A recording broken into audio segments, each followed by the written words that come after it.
नमस्कार, सत श्री अकाल, गुड इवनिंग, वाहिगुरु जी दा खालसा, वाहिगुरु जी दी फतेह। मैं भी और ऊपर लगा लिया आपने की है। आज हम हमारे टॉपिक को कंप्लीट कर देंगे। आज हमारे जुकाम होते हुए भी हम कंप्लीट टॉपिक कर देंगे। We are the complete the topic of. देखिए चल,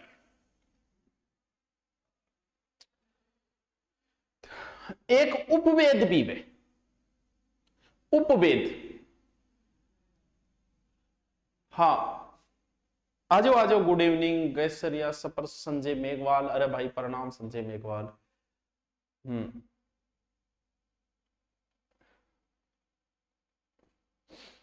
देखो, प्रत्येक वेद का एक उपवेद भी है, यानी उपवेद का कई बार क्वेश्चन आ जाता है कि किस वेद का कौन सा उपवेद है। चार वेद हैं। एक है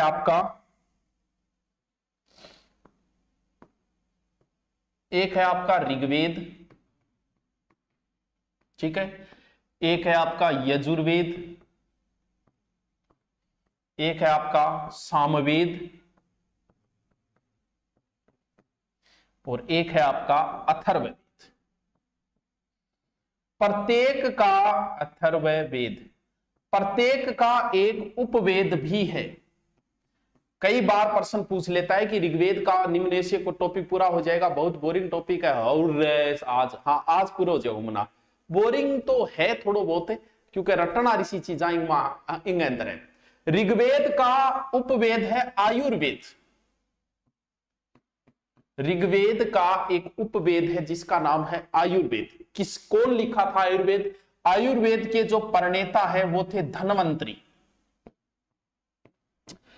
जितनी भी बीमारी है, भले कोरोना ही क्यों ना हो सकता है, कोरोना का कोई और ना, उसके अंदर आयुर्वेद के अंदर सब कुछ मिलेगा। सारी बीमारी, जब थारे बीपी हाई है, बीपी लो है, थारे देख के धक धक धक हुए वो है, चाहे धक धक नेव है, सब गो। कैसे उम्र को लंबा करना है, कैसे हमें स्वस्थ रहना है, रक्षा हमारे स्वास्थ्य की कैसे करनी है, वो सारी जानकारी इस आयुर्वेद ग्रंथ के अंदर है। ये आपने पढ़ लिए तो आप डॉक्टर बन गए। आज डॉक्टर बनने के लिए पीएमटी करनी पड़ती है, उस समय नहीं करनी पड़ती थी। आपको आयुर्वेद पढ़ना है सर वनपाल में, अरे नहीं, नॉर्मल, ये हाई लेवल आप, क्योंकि देखो करवाना सब कुछ पड़ता है। ये नहीं कि पुलिस में ये नहीं है कि अगर लगता है तब सिर्फ 4 वेद बता के छोड़ दिया, सब कुछ करवाना पड़ता है। तो आप कितना पढ़ पाते हो वो आपकी मर्जी है। यजुर्वेद का जो उपवेद है वो है धनुर्वेद। यजुर्वेद का उपवेद है धनुर्वेद। किसने लिखा? प्रणेता कौन है? विश्वामित्र। इसका प्रणेता जो है वो विश्वामित्र है। इसमें अस्त्र शस्त्र से संबंधित जानकारी है। किसमें? धनुर्वेद के अंदर, धनुष यानी अस्त्र शस्त्र। सामवेद का उपवेद जो है वो है गंधर्व वेद। गंधर्व वेद, सामवेद का उपवेद है गंधर्व वेद, जिसके प्रणेता है भरत मुनि। गंधर्व समझ के आगे? संगीत, भरत मुनि संगीत से संबंधित है, यानी संगीत द्वारा इष्ट देवताओं की आह्वाना कैसे करनी कि तू बुला ले बुला ले बुला ले, यानी ऊपर लोग रिक्वेस्ट करनी है, गंधर्व गीत द्वारा करना, वो काम है। अथर्ववेद का मुख्य है शिल्प वेद। अथर्ववेद का उपवेद कौन सा है? वो है शिल्प वेद। किसने लिखा? शिल्प का मतलब कारीगर। दुनिया का सबसे पहले जो कारीगर माने गए, दुनिया के सबसे बड़े जो मिस्त्री माने गए हैं, वो कौन है? वो है विश्वकर्मा।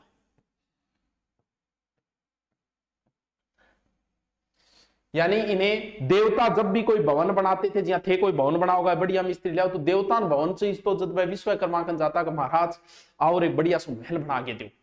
स्थापत्य कला और अन्य कलाओं की जानकारी है शिल्प वेद के अंदर। तो टाबरो ए 4 उपवेद है। ऋग्वेद का उपवेद बच्चों, ऋग्वेद का उपवेद है आयुर्वेद। ऋग्वेद आयुर्वेद, यजुर्वेद धनुर्वेद, सामवेद का गंधर्व वेद, अथर्ववेद का शिल्प वेद। लिख लो, लिख लो, बहुत अच्छी जानकारी है ये, लिख लो थोड़ा इसको। आज हम इसको कंप्लीट कर देंगे। हम पंखा भी चला लेते हैं। कहां है, कहां गया वेद? राम भलो करे प्रणेता नाम सामने। अरे ये रे थोड़ा दो टॉपिक है रे के करा टाबरो। चलो लिख लिया आगे। अब थोड़ी चीजा और बच रही है, वह भी देख लिया। कौन सा? स्मृति ईरानी। स्मृति आचार व्यवहार से संबंधित धर्म सूत्रों में कुछ स्मृतियां लिखी गई। स्मृतियों के अंदर क्या क्या जानकारी मिलेगी इसमें, यानी आचार व्यवहार से संबंधित, आचार व्यवहार शिक्षा के लिए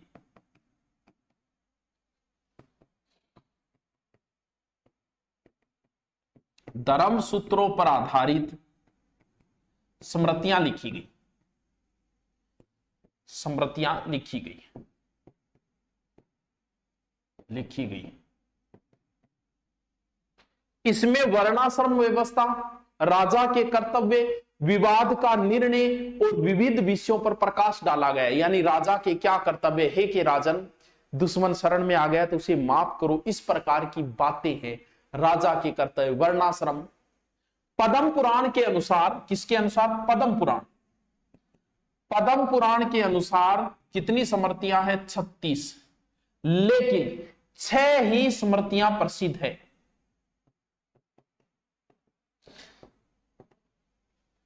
पद्म पुराण के अनुसार तो 36 है, लेकिन सर हिस्ट्री ज्योग्राफी की कोई बेस्ट ऑथेंटिक बुक बताइए। ऑथेंटिक कोई नहीं होता, सब ऑथेंटिक है, कोई सी भी पढ़ ले। अगर तुझे इंडिया लेवल की चाहिए तो परीक्षा वाणी की ले यार, मुझे अच्छी लगी वो बुक, बहुत अच्छा मैटर है उसमें, वो एक ही बुक ले आओ, ज्यादा माथापच्ची मत करना। अब देखो 6 स्मृतियां कौन सी है। मनु स्मृति बहुत फेमस है, मनु की संतान मनु, क्योंकि पुराना संविधान था। याज्ञवल्क्य की स्मृति, मनु स्मृति, याज्ञवल्क्य की स्मृति, नारद स्मृति, पराशर स्मृति और बृहस्पति स्मृति और एक कात्यायन स्मृति। लिखो आगे नाम, चलो नाम लिखो। अच्छा लिखो, नाम भी लिखो 6 स्मृतियों के। फिर आप नाम तो फिर रहने दो, अपने नाम लिखो तो लिख ले लो। मनुस्मृति पहले ये लिखो।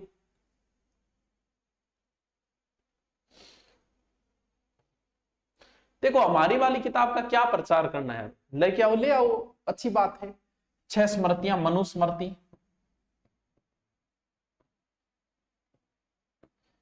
लिखते जाओ, मनुस्मृति लिखो। याज्ञवल्क्य समिति स्मृति, नारद स्मृति,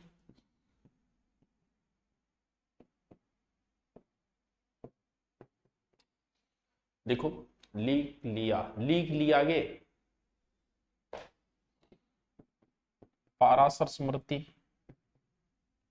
बृहस्पति स्मृति,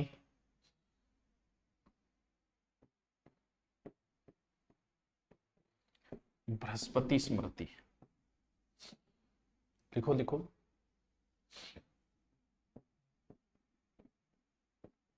Katyayan Smriti, this is the 6 Smriti. Sir कितना करवा दिया? नॉर्मल करवाया बेटा, थोड़ा सा करवाए, कुछ ज्यादा को नहीं करवाए। लिखो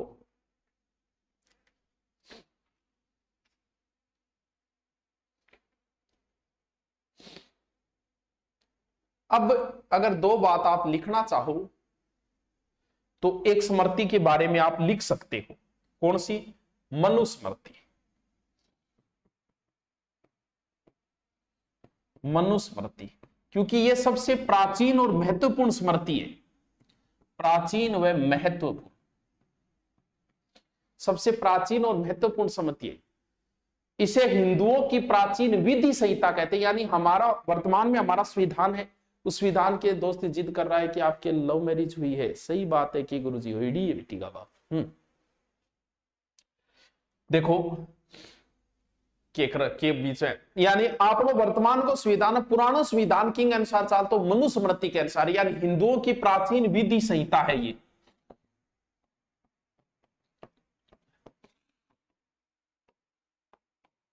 प्राचीन विधि संहिता, हिंदुओं की प्राचीन विधि संहिता। सृष्टि का आरंभ कैसे हुआ? मनु स्मृति, क्योंकि दुनिया के पहला आदमी मनु माना गया। मनु में ए प्रत्यय जुड़ने से ही मानव बना है, यानी हम किसकी संतानें हैं? हम मनु की संतान मानी गई है। तो मनु जो है, कहते हैं ब्रह्मा को इस सृष्टि का नाश करना था, सृष्टि को खत्म करना था। वो मनु के पास आए, वो तुम्हारे पास जितना कुछ भी है सामान ले लेना, मैं मत्स्य अवतार धारण करके आऊंगा, सृष्टि का प्रलय होगा, तुम्हें बचा लूंगा। वहां से ही कहानी शुरू होती है मनु की। तो मानव जाति का पिता कहा जाता है मनु, मानव जाति का पिता।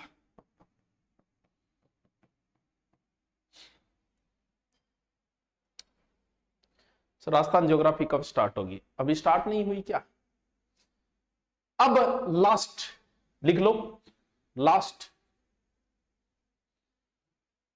और लास्ट है टावरों के महाकाव्य। महाकाव्य, व्हाट इज महाकाव्य? क्या है महाकाव्य? ये लौकिक संस्कृत में लिखा गया, क्योंकि लोगों को पढ़ना था, तो महाकाव्य जो लिखे गए वो लौकिक संस्कृत में लिखे गए, लौकिक संस्कृत में। और दो ही महाकाव्य है, सबसे पहले दो महाकाव्य है, दो है, एक रामायण है, रामायण, और दूसरा महाकाव्य है महाभारत। कब रचना हुई सर? इसकी 400 ईसा पूर्व से 400 के मध्य इनकी रचना हुई है। यानी ये जो महाकाव्य कब लिखे गए? 400 ईसा पूर्व से 400 ईस्वी के मध्य लिखे गए। सर अपवाद से शुरू किया है क्या?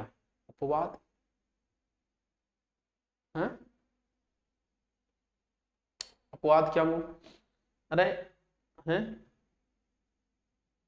अब देखो, सबसे पहला महाकाव्य कौन सा है? रामायण।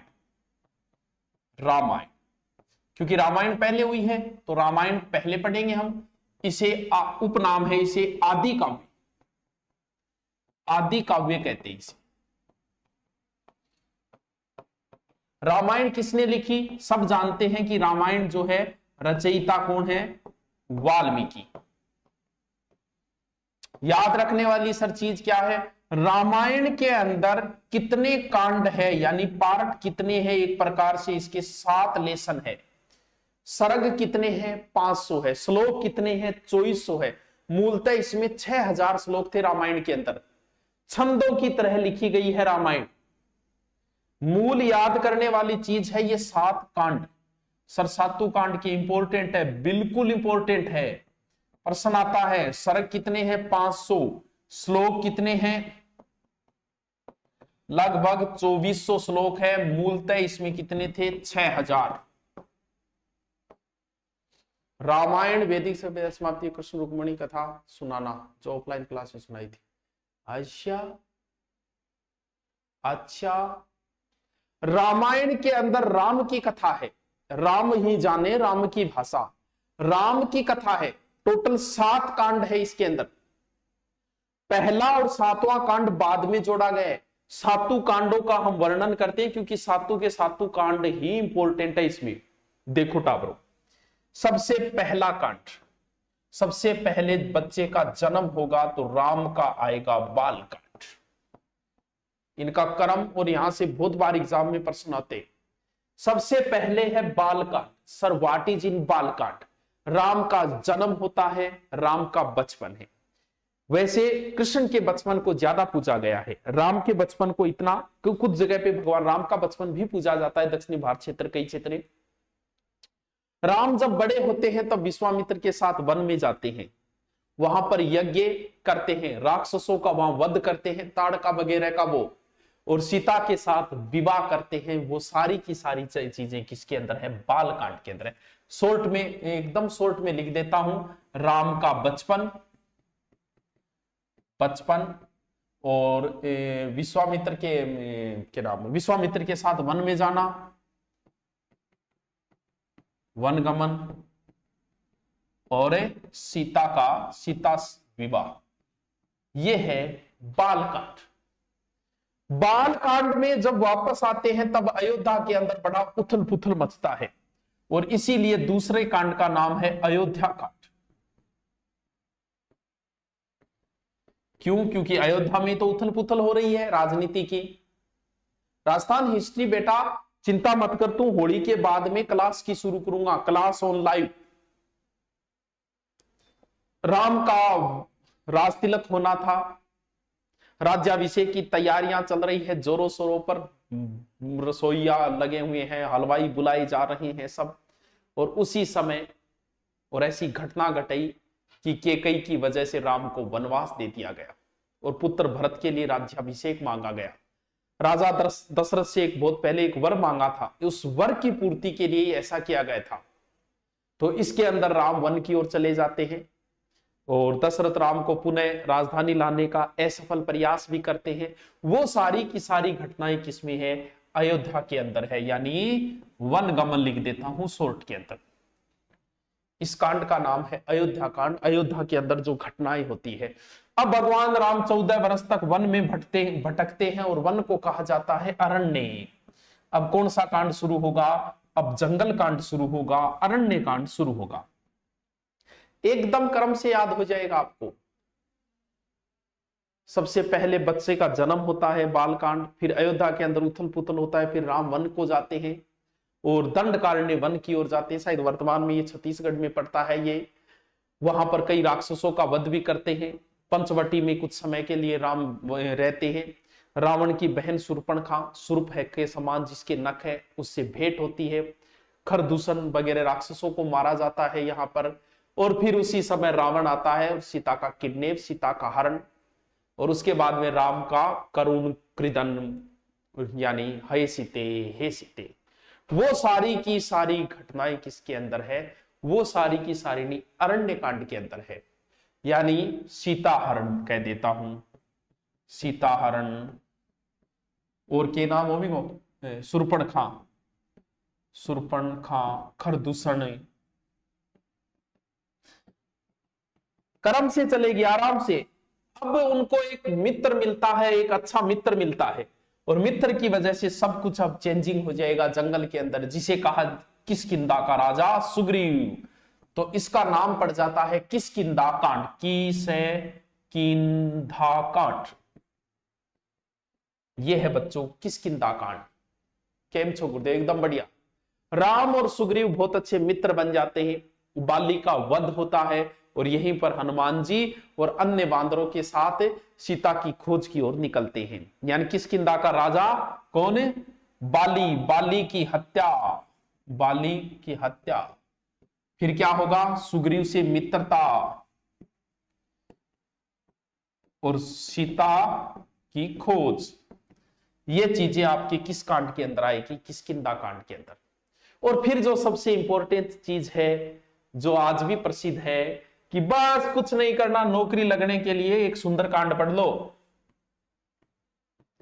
वो सुंदरकांड यहीं से शुरू होता है, जिसे हम कहते हैं सुंदरकांड। कई चीजें वर्णन है, क्योंकि अब रावण की एंट्री हो जाती है। हनुमान और सीता, हनुमान जी जाते हैं लंका के अंदर, लंका का भव्य दृश्य का वर्णन है। सीता को जाते हैं, सीता को समझाते हैं कि कम तो मैं भी नहीं हूं, लेकिन राम जी ने कहा है कि सिर्फ खोज करके लाना है, वरना मैं ही ले जाता। तो वो सारी चीजें सीता को समझाया जाता है, मुंदरी वगैरह वो ढांढस बंधाया जाता है, और शुभ समाचार वापस आता है राम के पास, और वापस लौट के आते हैं, सीता की खबर मिलती है। ये सारी चीजें किसमें है? वो सुंदरकांड के लिए लिखी गई। इसमें मेन रोल किसका शुरू हो जाता है? हनुमान जी का रोल शुरू हो जाता है, यानी हनुमान जी का लंका जाना।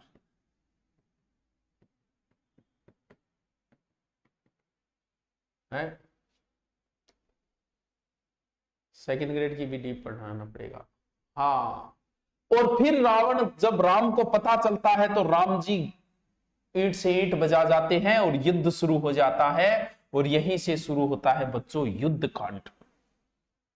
हाँ जी, रामायण के 7 कांडों में सबसे बड़ा कांड यही है, क्योंकि युद्ध के अंदर रावण अपना सर्व सब कुछ लुटा देता है। सगड़ा न भेजेगो कुंभकर्ण ने, मेघनाथ ने, कि नहीं छोड़ेगो माई गो लाल एक नहीं। तो सारा ये सबसे बड़ा कांड है। रावण पर राम की विजय का वर्णन इसी के अंदर है, युद्ध कांड के अंदर, यानी सबसे बड़ा कांड, बड़ा कांड, राम की विजय। ठीक है टाबरो। और लास्ट लास्ट में आता है उत्तर, उत्तर का मतलब लास्ट, तो वो हो गया आपका उत्तरकांड। ये है आपका उत्तरकांड। रावण वध करने के उपरांत सीता को लेकर राम अयोध्या की ओर प्रस्थान करते हैं और वहीं विभीषण को राजा बना देते हैं और विभीषण से उधारो मांगे, कहते लो वो जेठ विमान दे जगह में पाछा जावा पैदल कौन जाई, आ तो गया मैं खोज खोज जाई चे को नहीं। तो वापस जाते हैं और सीता के विषय में जो लोकोपात, जो सीता को लोगों ने बदनाम किया, वो चीजें फिर है। फिर राम द्वारा सीता को वनवास में और फिर वाल्मीकि के आश्रम में लव और कुश का जन्म, वो सारी चीजें किसमें आती है, वो उत्तरकांड के अंदर आती है। आप जो टीवी पे रामायण देखते हो वो यहां तक चलती है रामायण, और जो लव कुश की बातें और है वो उत्तरकांड के अंदर आ जाती है। तो कई बार इसका विवाद भी उठता है उत्तरकांड से संबंधित। ये उत्तरकांड है, यानी सीता का वनवास कह सकते हैं, सीता का वन वास, लव कुश का जन्म कहा, वाल्मीकि के आश्रम। यो लोटा बरो पूरी रामायण पूरी होगी, धन्य हो गया भाई साहब। लिखो अब महाभारत बच्ची है, भाभी लिख लेना, लिखो। इनका कर्म ध्यान रखना, कई बार कर्म पूछा जाता है इनका, 7 कांडों का कर्म पूछा जाता है। सबसे पहले बालकांड आएगा, सबको सामने दिख रहा है, कोई टेंशन नहीं है कि बच्चे का जन्म होगा। जन्म के बाद अयोध्या में कुछ गतिविधियां होगी, फिर राम वन की ओर जाएंगे, अरण्य कांड, वहां पे सुग्रीव से मुलाकात होगी, किष्किंधा कांड, और फिर राम हनुमान जी का मतलब सुंदर कांड, और उसके बाद में युद्ध कांड और लास्ट उत्तरकांड। बस बस लिखो लिखो टाबरो, बस एक और बच्चे लिखो, हेडिंग डालो, 2 महाकाव्य। हाँ, उत्तर रामायण में लव कुश पुष्पा लौकिक संस्कृत है, भाषा इनकी लौकिक संस्कृत है। 2 महाकाव्य है, रामायण और महाभारत। रामायण में आदि काव्य कहा जाता है इसे, इसके रचयिता वाल्मीकि है, इसमें 7 कांड है। रामायण इसे आदि काव्य कहते हैं, रचयिता लिखो वाल्मीकि।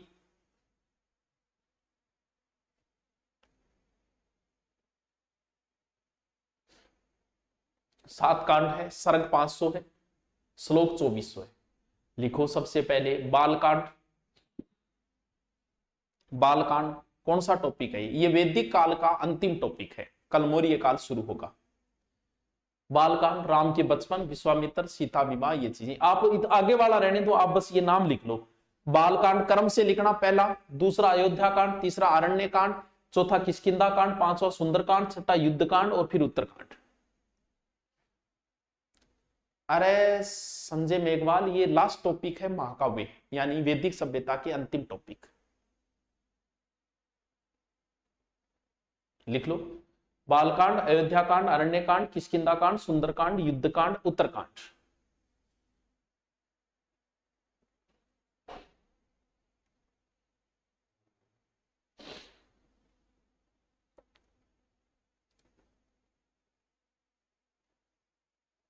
पर्यावरण की नहीं लग रही, कॉल कर दो आप। पर्यावरण का मतलब आपको O2 C2 नहीं पढ़ाई जाएगी, कल्चर नहीं आ रही क्या? वही पर्यावरण में है।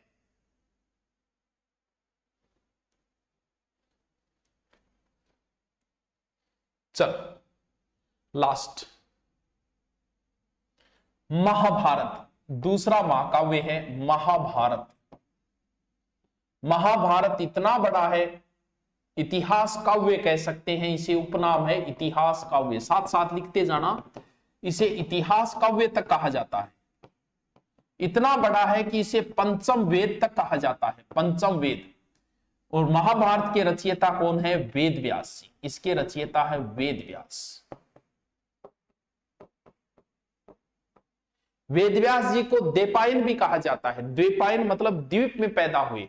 बादरायण भी कहा जाता है, क्यों? बद्रीनाथ के आए प्रश्नों की बुक बताना लाइन, बद्रीनाथ के यहां रहे थे। वेदव्यास को वेदों का अध्ययन करने के कारण वेदव्यास भी कहा जाता है। तो इस रामायण के अंदर कितने पर्व है? पर्व कह सकते हैं जिसे आप खंड कहते हो। टोटल इसके अंदर 18 खंड है। कितने अध्याय हैं? 2000। लगभग इसमें श्लोक कितने हैं? 1,00,000। मूलतः तो महाभारत में 8800 श्लोक थे शुरुआत के अंदर, तब इसका नाम जय संहिता था। चलो ये लिख ही लो, कई बार पूछ लेते हैं जय संहिता किसे कहा जाता है। लिखो, एक लाइन लिखो, मूलतः महाभारत में 8800 श्लोक थे, वह नाम जय संहिता था। कई बार पूछ लेते हैं जय संहिता किसका नाम है, तो महाभारत को ही जय संहिता कहा जाता है, जय संहिता। तो बाद में 2400 श्लोक हो गई, नाम चतुर्विश सती सहस्त्री नाम हो गया, सती सहस्त्री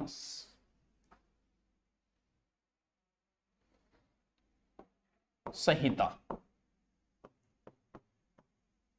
या फिर इसका नाम भारत भी पड़ गया, नाम पड़ा। और 1,00,000 श्लोक की वजह से इसका नाम क्या पड़ गया, और लिख लो 1,00,000 श्लोक कारण सत सहस्री संहिता या महाभारत नाम पड़ा।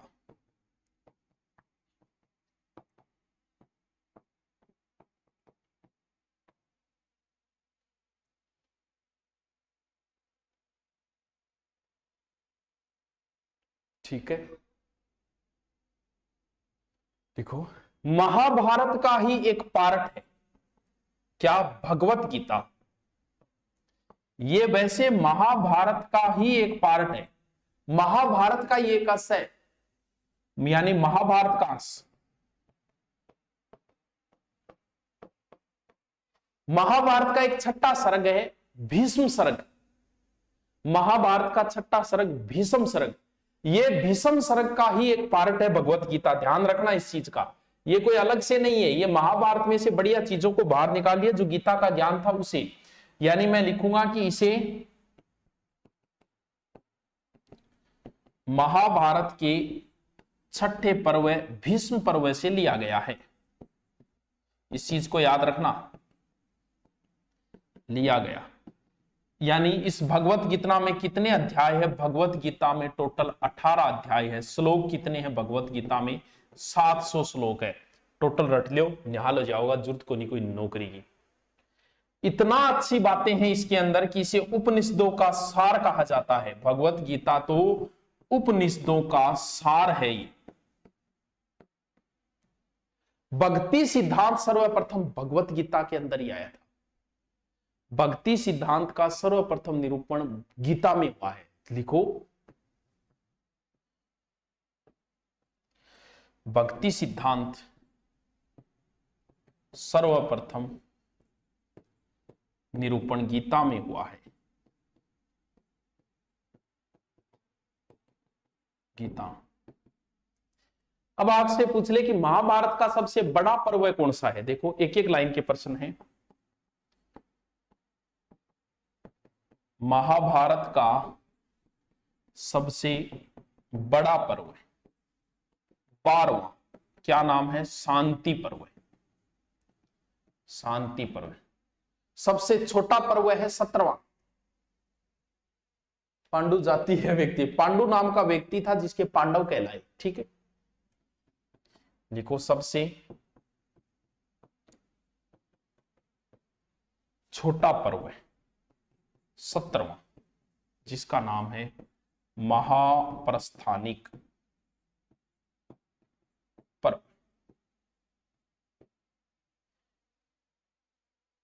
लिख लियो, लिख लियो, लिख लियो। नहीं नहीं, रीट लेवल 1 में नहीं पढ़ना है इनको, ये तो हम पहली बार पढ़ रहे हैं। क्यों पढ़ रहे हो पहली बार?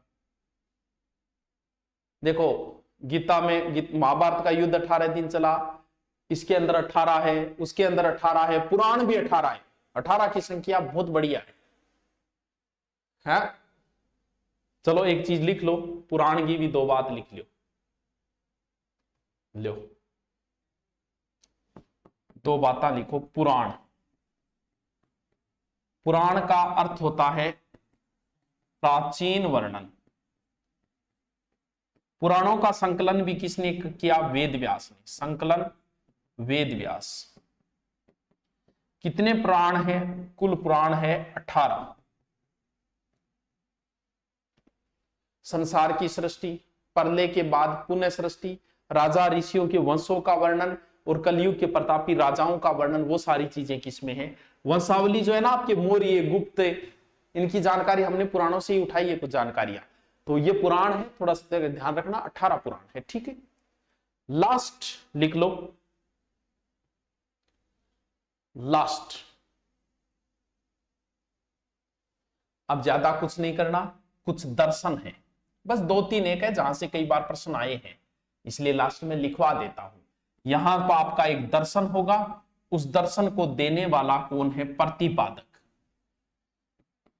सबसे पहले आपने सबने नाम सुना है, कौन सा? सांख्य दर्शन। कौन है प्रतिपादक सांख्य दर्शन के? सबको पता है कि सर सांख्य दर्शन के प्रतिपादक कपिल मुनि है। दूसरा है योग दर्शन। योग दर्शन बाबा रामदेव के ऊपर क्या लिखा हुआ है? पतंजलि।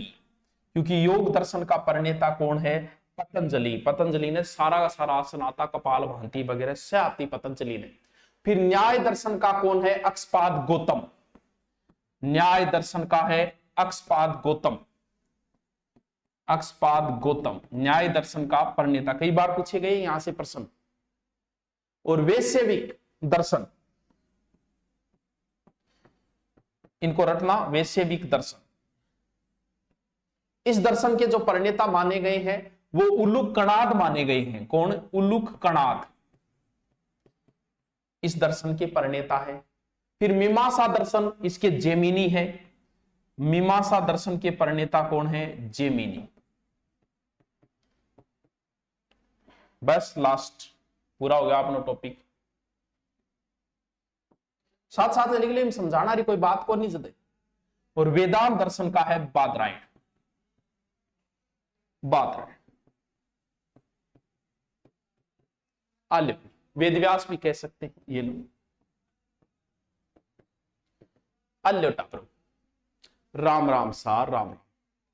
कल हम शुरू करेंगे मौर्य काल। Tomorrow we are the start the topic of Maurya काल। बहुत हो गया, बहुत पढ़े अब काल आप वैदिक सभ्यता की रड़क काट दी। अब इनको नोट्स तरीके से बना लेना, या आपकी पीडीएफ भी डाल दी जाएगी कल आपके टेलीग्राम पे, वहां से भी उतार लेना। Okay, thank you.